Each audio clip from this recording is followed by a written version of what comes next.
where this came from, we were studying informational text and essay production. They had written some persuasive pieces coming out of our novel study of The Giver, and I wanted to reinforce some of the lessons that I saw following their submissions, and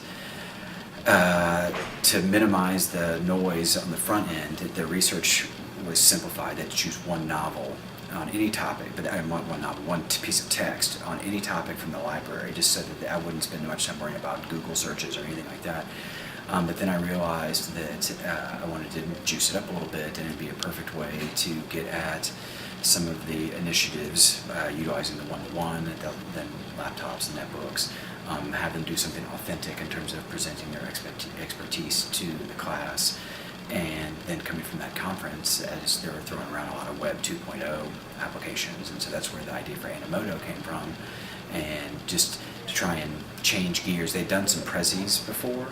The Do Ink thing just kind of sprung up organically when Jillian just said, I'd like to do this instead of Animoto. And so, stemming from the priority of student choice, I let them do whatever they wanted to do. Like in this picture of plant cells, you can see how each one is kind of rectangular and is stacked upon each other. Okay, our presentation is about Leonardo da Vinci. Da Vinci was born in 1456 to a rich, rather noble father and a peasant mother. And as you saw, I mean, one of the students chose to use clay, and so just wanted to see what the kids would do, and just threw the door wide open. We were supposed to choose any topic that we want and research it for a presentation via Do Ink, Prezi, Animoto, or even cutouts like what Ethan did. We couldn't use any words other than the title.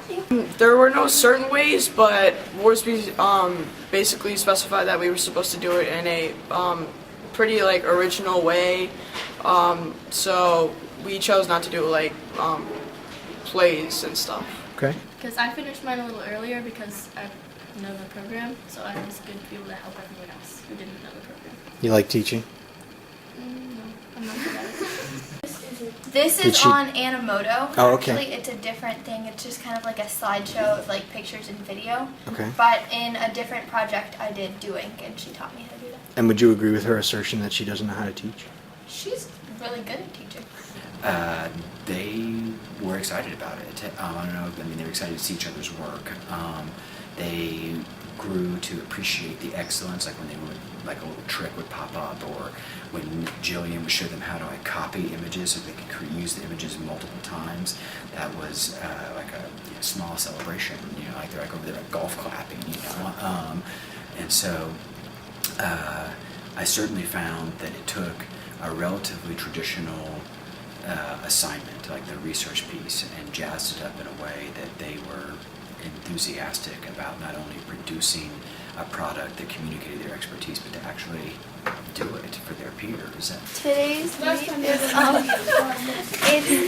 website where you can go and have a discussion with your class. Okay. How do you use it? How are you using it in this class? Well, after the people present, we will write feedback, constructive criticism on today's meet for them to look at. Okay. Kids, because we'd used today's meet in a previous activity, they were familiar with it. They knew exactly how to get onto the site and to log in, and so just bang, bang, bang, bang. We do feedback on presentations on today's meet, and we do that so that everyone knows how we feel without speaking out, and we use anonymous names. Mm-hmm. Does that help you give feedback to people? Yes, it tells our peers what they need to work on. And were you able to look at the feedback for your presentation pretty quickly, as soon as you were done? How did that feel, reading the feedback? It felt pretty good. I like how people are honest and have put in the pros with the cons. Did you find anything in the comments that you got that would help you for next presentation? Yes, definitely. Can you think of an example, something that somebody told you that? Well, apparently I said way too many times.